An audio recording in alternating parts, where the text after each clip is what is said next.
Hi, I'm Charlie Melcher, founder and director of the Future of Storytelling, and I'd like to welcome you back to the FoST podcast. Today I'm joined by master storyteller Brian McDonald, who in addition to being a screenwriter, director, and teacher, is the author of the essential books Invisible Ink, The Golden Theme, and Ink Spots, and host of the You Are a Storyteller podcast.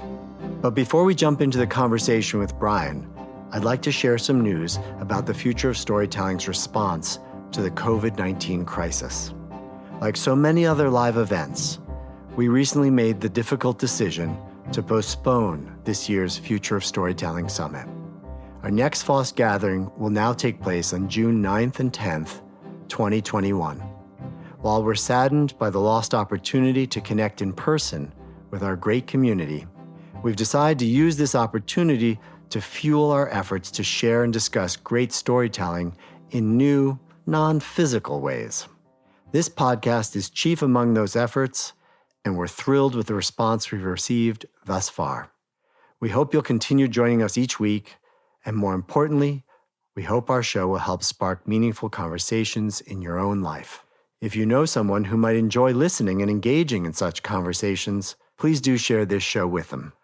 Our newsletter, FoST in Thought, is another way for us to keep our community connected and engaged, not only with us, but with each other. So if you have any news about cool virtual storytelling events or about your own work that you'd like to share with our 30,000-strong audience, shoot us an email at info@futureofstorytelling.org.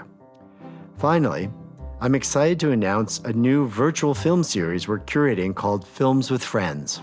During each virtual screening, anyone who'd like to participate can join a synchronized film-watching party with live commentary from a guest master storyteller.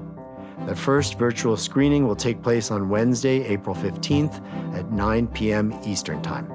We'll provide more info at the end of this episode. So now, let's go to the conversation with Brian McDonald.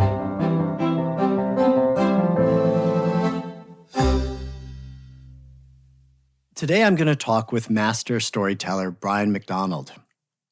Brian is a 30-year veteran of Hollywood. He's worked in every corner of the industry as a writer, producer, director, and most of all as a teacher of story structure. He's like a Jedi master of storytelling who regularly teaches at some of the most celebrated film studios in the world, such as Pixar, Disney, and Industrial Light and Magic. His book, Invisible Ink, is the best how-to book for storytelling that I've ever seen. And it's a must-read in Hollywood and has influenced the work of so many of the world's best writers and directors. Today, Brian is chief storyteller at Belief Agency in Seattle. And I'm also incredibly fortunate to have the opportunity to work with Brian, as he's one of our expert presenters as part of the Future of Storytelling's curriculum that we offer to companies such as Microsoft and Ford to teach storytelling in the digital age. Welcome, Brian. It's great to be here with you today. Thanks for joining us on the podcast. Oh, thanks for having me, Charlie. So, Brian, you have been studying, living, breathing stories your entire life. Can you tell me, why are stories important and where do they come from? Story is an interesting thing because I hear the word thrown around a lot. Most people don't have a working definition of story. So the definition of a story is stories are the telling or retelling of a series of events. That's a dictionary definition. I actually add to that definition leading to a conclusion, meaning having a point. But what stories are for, if you think about it, there's never been a culture anywhere in the world throughout time, throughout culture, there's never been anybody who, any group that hasn't told stories. So we all tell stories, every one of us, every culture, every time. So if that's true, which it is, then it must have been selected for, right? The people who don't tell stories are not here, right? So it must have been selected for. It must have been something we needed. And so I believe that stories exist to pass on survival information. There are a lot of clues to this, and one of them is that every writing teacher will tell you that stories need conflict. So looking at that for a long time, I realized that stories need conflict because conflict is the thing we need to learn how to survive. Right. So they're inherently interesting because that's with conflict, because that's what stories are for. So what's a good example of how stories help people to survive? So there's all kinds of survival, right? There's cultural survival or emotional survival. A lot of 12-step programs, things like that, are helpful for emotional survival, right? So you hear somebody else's story, or you tell your story, and there's some emotional survival that happens there. So there are all kinds of survival. So don't get hung up on the physical nature of survival. But having said that, there are a couple of stories that I like to use to illustrate this idea. And one of them is that big tsunami that was in Asia. Was this now 10 years, maybe 12 years ago, whenever it was? I think it was 2004, right? The one that hit in Asian tsunami, yeah. Yeah. So that tsunami, there are these people called the Moken. And the Moken, they have this story that's been passed down from generation to generation about what a tsunami looks like and how to avoid it. It's about 7 waves, and in the story there are these details like the water will recede, which is what happens before a tsunami. And so they passed this down. And during the tsunami, there's a 60-minute story where they interview one guy about it, or an old man who was there, who knew the story and warned everybody when he saw the signs, because he knew the story, and they all headed up to higher ground, and they all survived. No Moken died during that tsunami. That's amazing, because I think that tsunami killed almost 230,000 people. And you're saying that entire tribe survived because of the story that had been passed down orally through thousands of years of their traditions. Yeah, and I think that's what stories can do. Stories can give you the benefit of an experience without having to go through the experience yourself.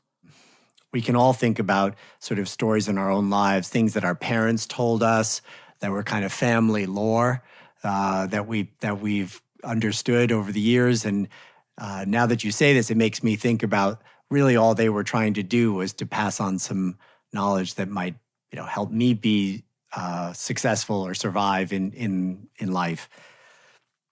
We sort of established that stories are an evolutionary conceit or tool that help us learn things that keep us alive. Let me ask you this question. Do you think that everyone is a storyteller? I think everybody has to be. I think everybody is a storyteller. Often when you say story, this is the other thing that happens when you say the word story or storyteller, is that people automatically formalize it in some way. So they automatically think of a book, maybe, or they'll think of, storytelling. It's interesting. They often think children or child's storytelling, or they'll think tribal. But what they don't think is that every day when they're having conversations that they're telling stories. Any play, any book, anything, it all comes really from just people talking to each other. You can't really have a conversation without pretty quickly going into a story. And that's because stories are so memorable. It's because we connect to them emotionally. It's because they're how we really learn, right? You can't go through a day without seeking out stories of some kind. It might be a news story. It might be curling up with a book. It might be talking to friends. It might be watching a television show, but we can't not have stories. It's almost, it's a steady diet. It's a constant thing with us. It's like breathing. Even when we're asleep, we tell stories to ourselves, right? It never stops. Very true. And mine often wake me up in the middle of the night. Sure, yeah. So if everyone tells stories all the time, are there certain things that people can learn to be better storytellers? Well, the problem is this. Pretty much everyone understands how to tell a story well until they sit down to write a story. And then everything they know goes out the window because they choke a little bit, and They think it's got to be something different than what they do every day. And so I think everybody is a natural storyteller, but I think until they learn to listen for that in themselves and in other people, they won't quite understand the mechanics of a story. They're so natural to us, we don't think about it. So I've heard you talk about armature of a story. Can you explain what that is and why it's important? Well, I started working in film when I was a teenager, but when I started as an adult, I was working at a special effects house, a creature shop, where they made all kinds of, this is the 80s, the mid 80s. And, they made all kinds of monsters and aliens and that kind of thing. And so I was the low person on the totem pole. I didn't do much of that kind of work. I did a little bit, but mostly I was kind of the gopher person. And I would watch these sculptors make these little maquettes, little sculptures of whatever the creature was that was in that movie. And when they sculpted it, they had to make a wireframe armature. Sometimes people make armatures out of wood or something, but there's also something called armature wire, which is just for this. They sculpt the thing over that armature. So that's one of the most important parts of the sculpture, is that armature, that skeleton that holds the clay up. Otherwise, it would collapse on itself after sometimes a couple of hours, certainly in a day or two. And so it's one of the most important parts of the sculpture, but it's completely invisible to people. There's an armature in your story, and everything is built around that. And that is the idea you're trying to communicate. What are you trying to say with this story? What's the survival information at the heart of this story? So every good story is built around a clear message, a clear armature. Yes. Now, so there are people who they'll get their backup about that because they think not all stories have a point, but they pretty much do. If you learn how to listen, you'll hear it. Often people will start their story with their point. It's just the way people talk. If you learn how to hear it, it doesn't sound like you're imposing something on a story by having a point. If somebody just starts talking and you don't know their point, it pretty quickly you get bored or you get confused or you're like, what am I supposed to be listening for? I often hear people say, well, can a story be about mood? Right? Can it be? It's like, well, first of all, that's not the way people talk. So that's a trick of literature, I think, this mood idea. And here's what I mean.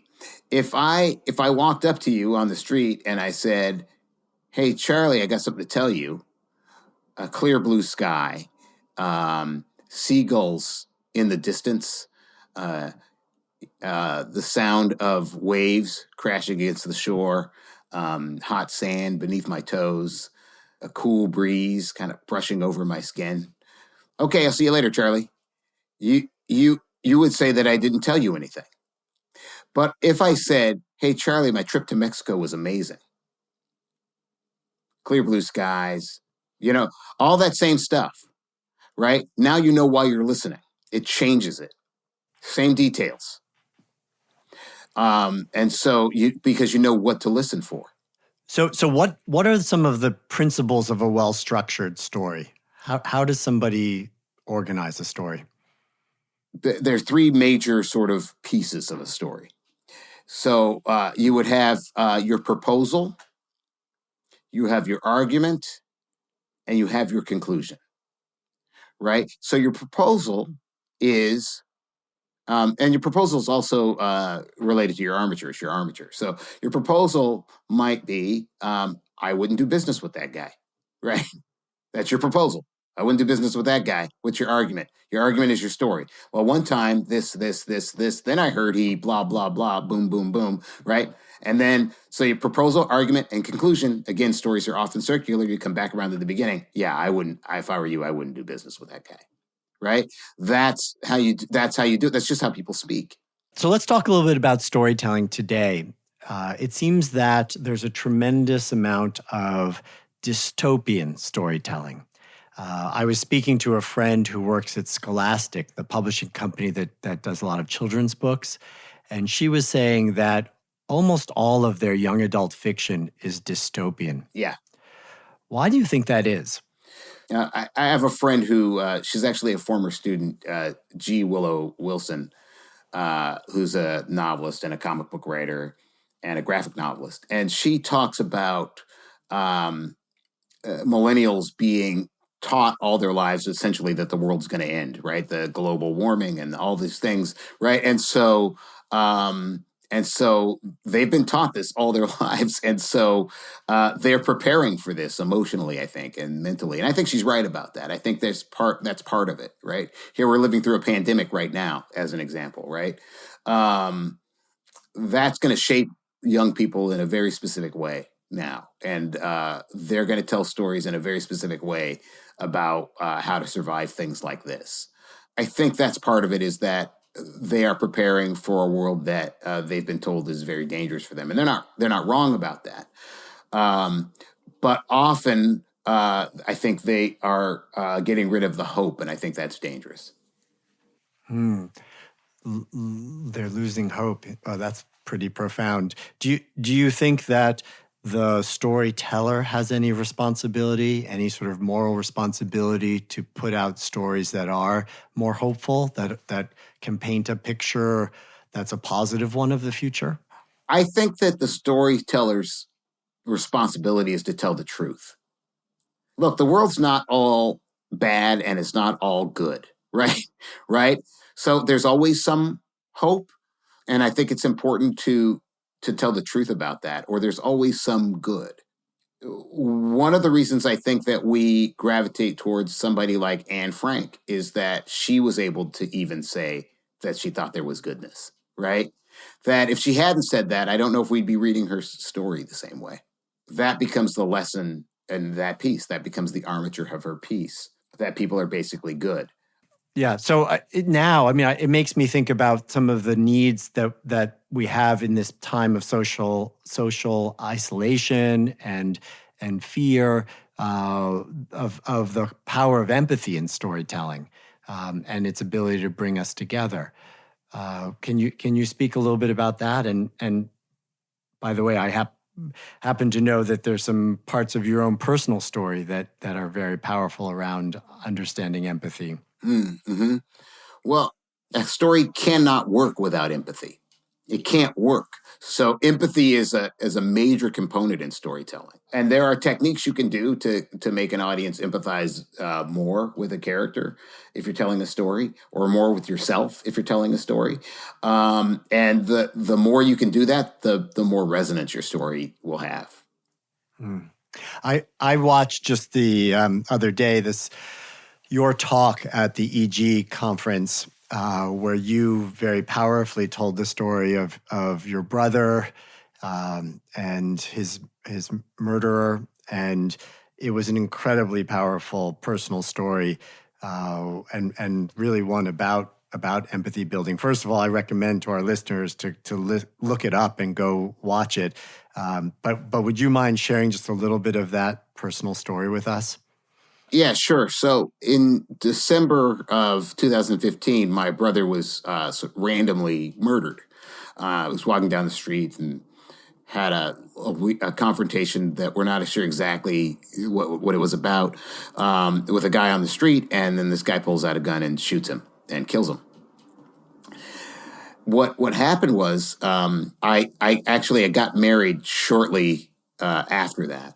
The murder trial started when I was on my honeymoon. So I would get these texts on my honeymoon about how the trial was going.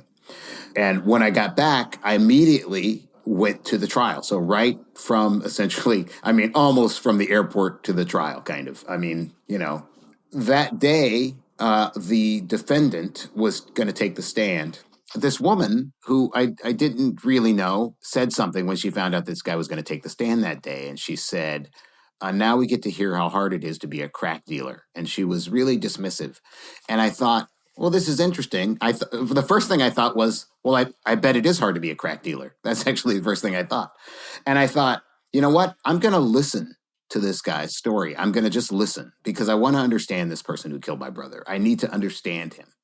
If he was a terrible person, that would come out in the listening. If he was a good person or whatever, I don't know. So I just listened. And it turns out this guy was born into a gang. His family were gang members when he was born. His father goes to prison when he's young. His father ends up in prison, and his mother has all these kids and everything. And so what this guy does to help out his family is start selling drugs. Then he goes to prison for selling drugs. He decides when he's in prison that he doesn't want to go back to prison. Well, actually, while he's in prison, he learns a trade. But when he comes out, he's not hired. Nobody will hire him.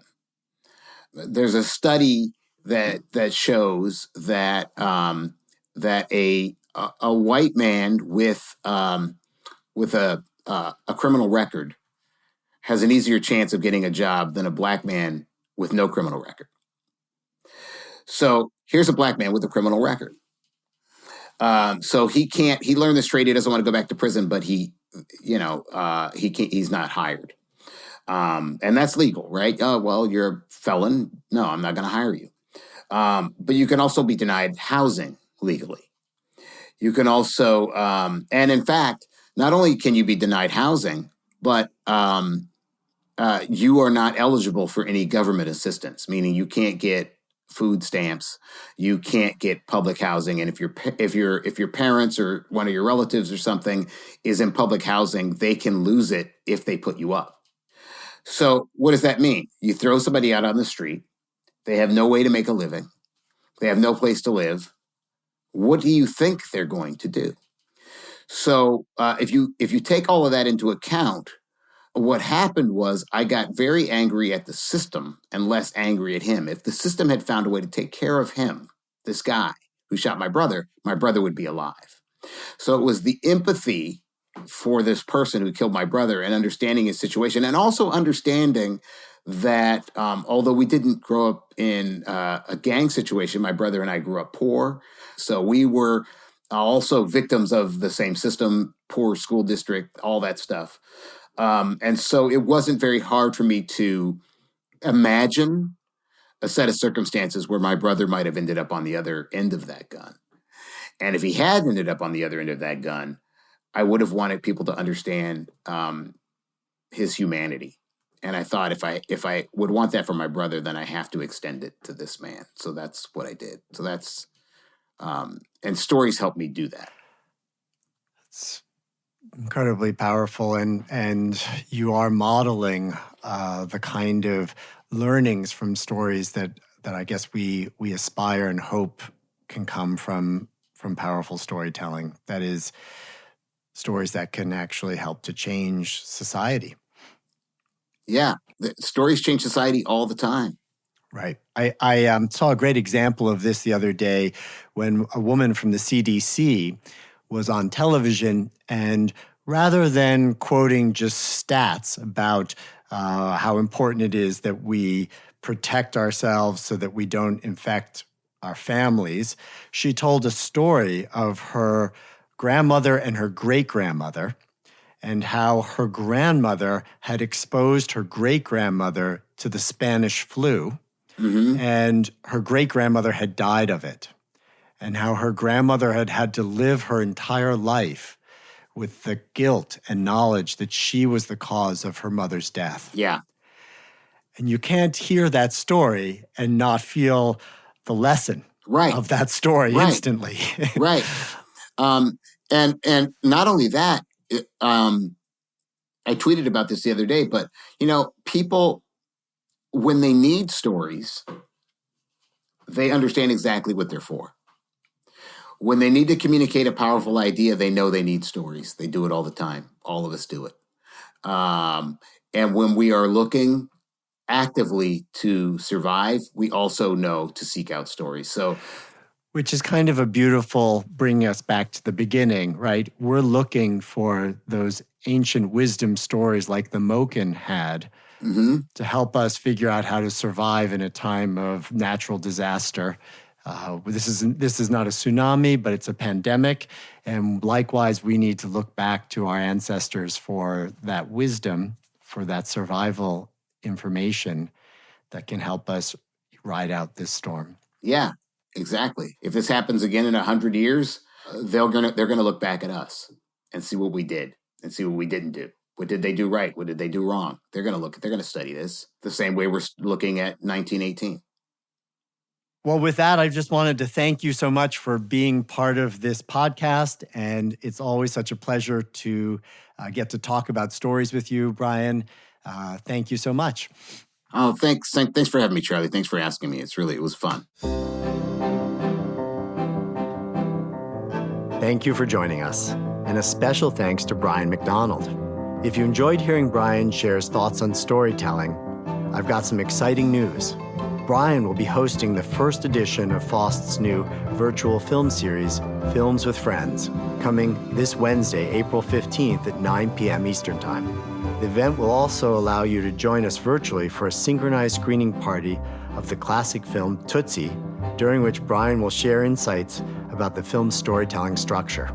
If you'd like to join us, sign up for our newsletter at fost.org/signup for updates and further details. Lastly, if you enjoyed this discussion and would like to hear more, we'd really appreciate it if you'd subscribe to and rate our podcast. And if you know someone who'd enjoy our show, please be sure to pass it along. The best thing you can do to help us as we try to get this off the ground is to spread the word. Thanks again for your time, and a big thank you to our production partner, Charts and Leisure. We'll see you next week for another conversation. Until then, please be safe, be strong, and story on.